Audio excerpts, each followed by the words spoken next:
Welcome back to another session. I hope all is well. I want to talk about varied inputs in today's session. The reason I have chosen this topic is in trying to understand how to deal with anxiety, depression, and mental health issues, or what I consider the troubled life. You have to understand that, like a chef, the meal you have in front of you is a product, is a consequence of the ingredients and the methodology used during the cooking process.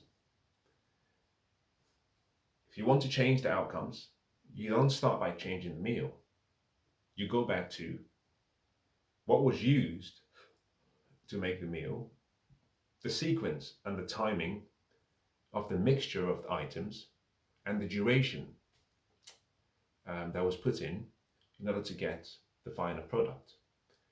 When I talk about varied inputs, it's important to recognize that on a daily basis, we are exposed to so much information. For some people, as much as hundreds of thousands of inputs, pictures, words, sounds, images. Our sensory faculties are picking up so much. Subconsciously, we are aware of this. Subconsciously, most are not aware of this. Consciously, very few are aware of this.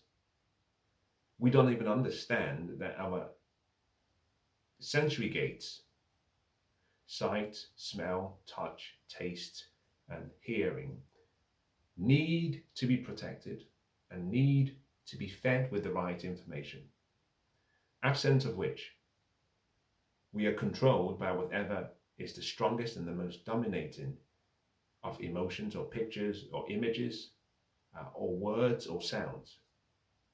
For example, if you've ever been on the road and that there is a sudden siren from, say, the ambulance, it can be so loud that it jerks you into panic. Or it could be the police, or it could be the fire truck. It jerks you into worry and panic. And that's because the resonance, the vibration that your body has been on, which is wherever that might be in that state, peaceful, not peaceful, whatever, but is resonating at a frequency. The siren changes the frequency of vibration because we are all energy. Either the volume or the intensity or the frequency or the suddenness and the contrast between your frequency and this new sound causes you to, it jolts you into a point of panic.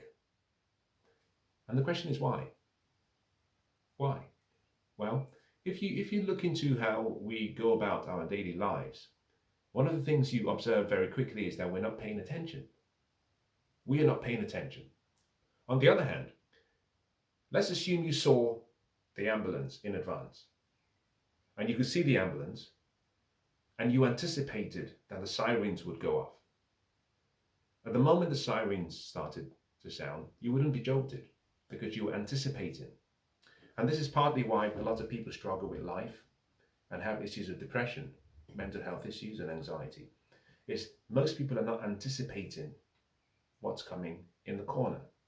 And it's often what happens at that intersection that causes us to jolt. We lose a loved one, we jolt. We fail an exam, we go into depression.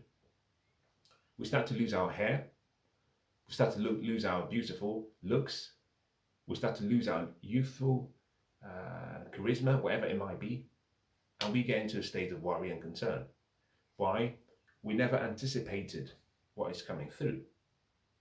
Anticipation is the way you prepare for the inevitable, or the way you prepare for the surprises in life.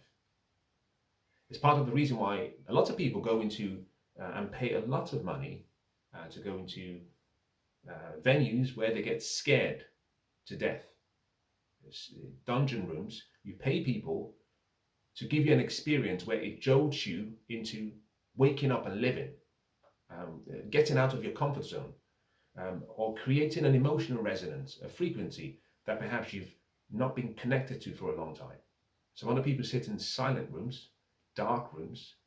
Some people meditate or yoga, pay to go into a yoga studio so that they can be sometimes forced, not in a yoga studio, perhaps in a dungeon, coerced, or even influenced, better word, into experiencing something new, into allowing their mind to be exposed to a new idea, a new set of vibration.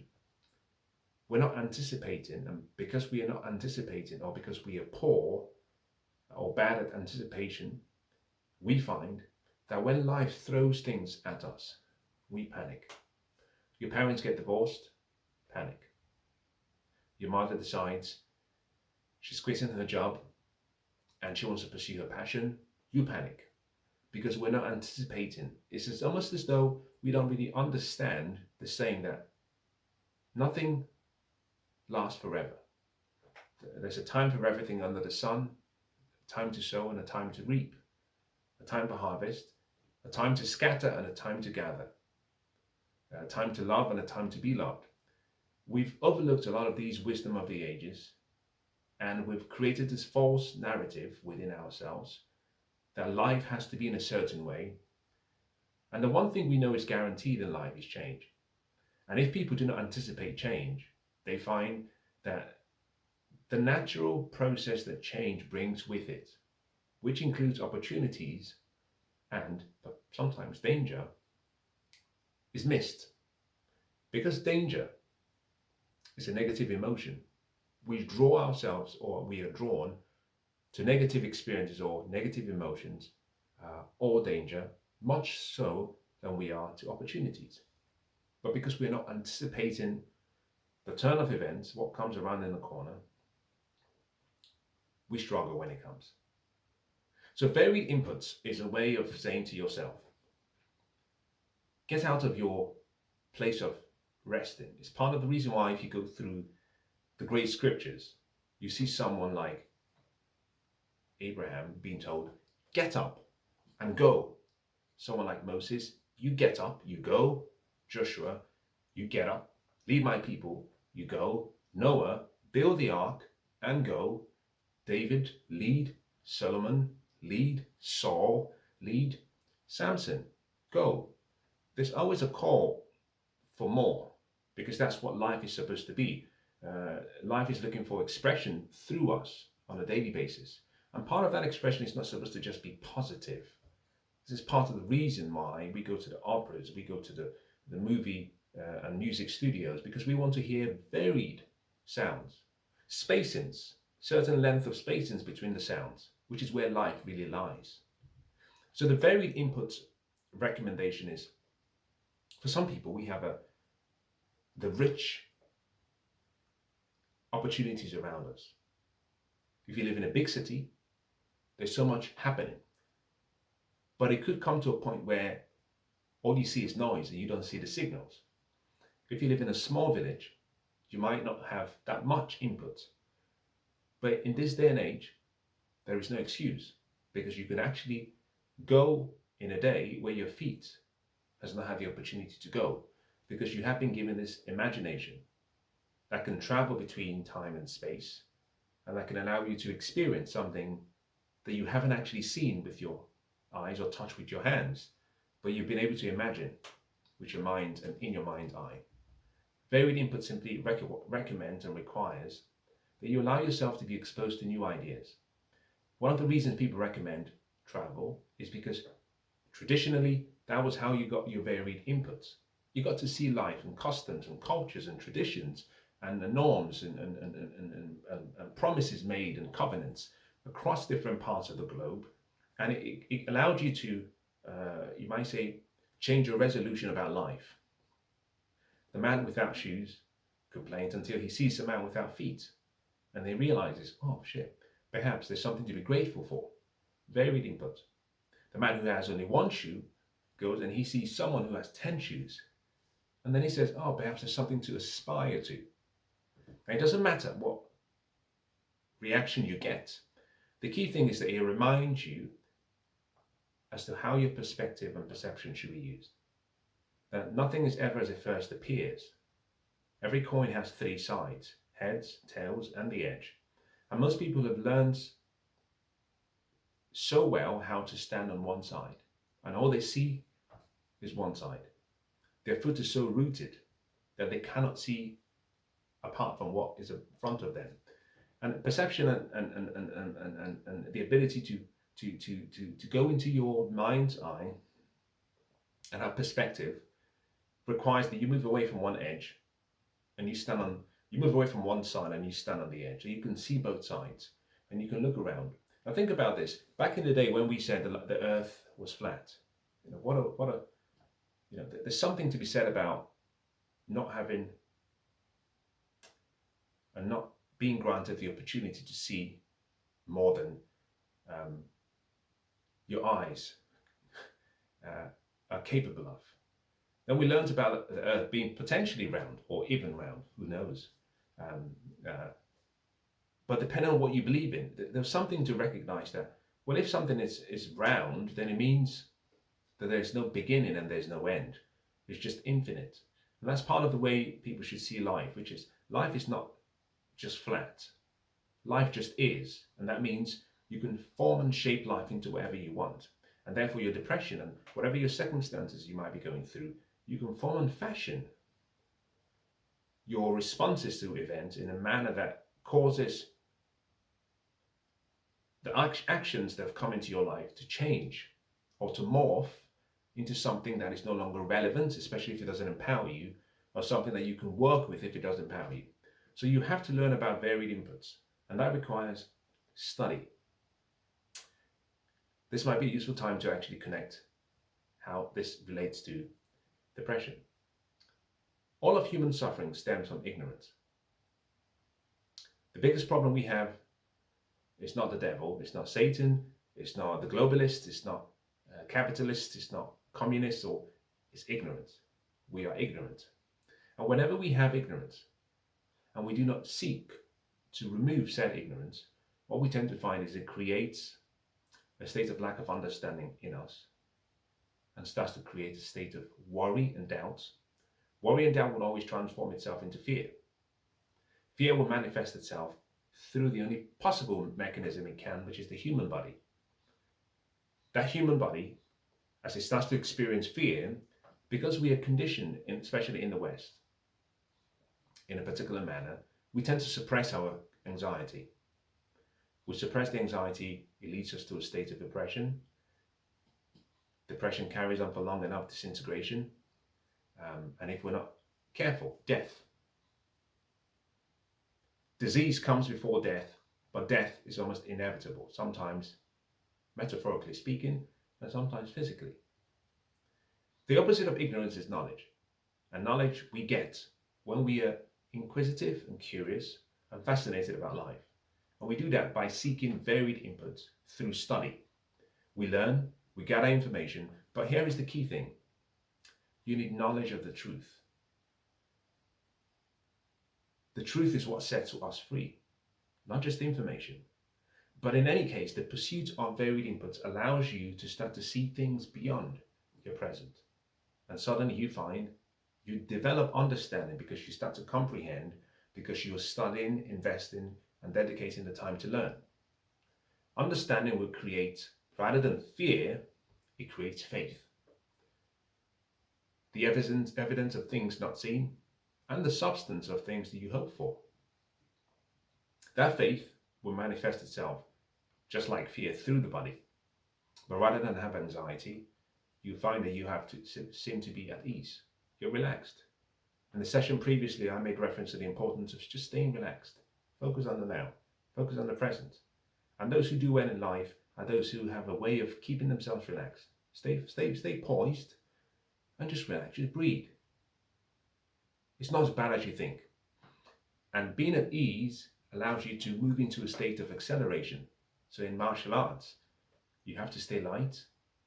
Those who have big muscles and who are tensed up tend to find that they are much slower. Those who are very free and relaxed are much quicker. Now, speed beats precision anytime. Because if it takes you 2.5 seconds to get to where you want to get to, and I can stop you before you get there with my speed, I change the trajectory of your punch, your kick, your attack. Why? Speed. By being at ease and by having faith, which is what gives us the state of being relaxed, we find that we move into a creative position rather than the destructive state. We are in a creative state. We are at ease, we are creating, and we're living life. We're living life abundantly. And therefore, if you're suffering from depression and anxiety, there's an ignorance problem. There's something you do not know about who you are. There's something you're not aware of that you need to. You're also ignorant about the help that is around you, the possibilities that abound. Yes, you might be suffering, and yes, your suffering might be legitimate, but it doesn't mean that your suffering is destined. There are no victims in life. We are all volunteers. We play a part. Life is not a matter of chance or happenstance. Life is a matter of choices. If you can make a choice, then it means you are free to choose. It means you can decide. And whatever choices you make, good, bad, or indifferent, your choices will come with constraints. There'll be consequences to said choices, and there'll be costs. Constraints, consequences, and there'll be costs.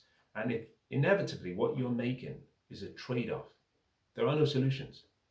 We're trading one good for another.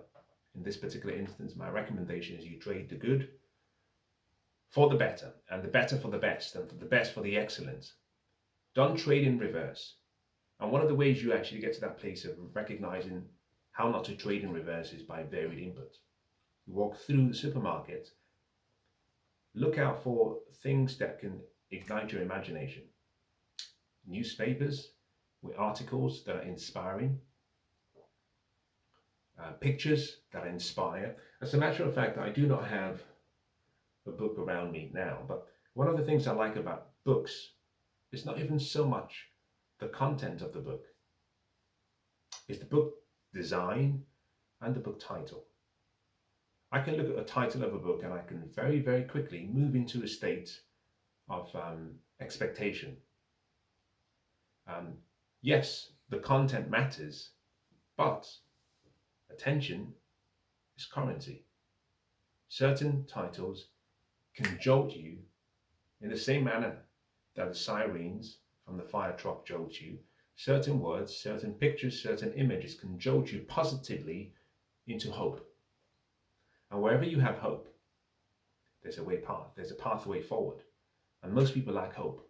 Wherever you have hope, you have options. It means you can do something. And a lot of people who suffer from depression have come to a point where many of them, not all of them, many of them do not have hope. Now, I can give you anything.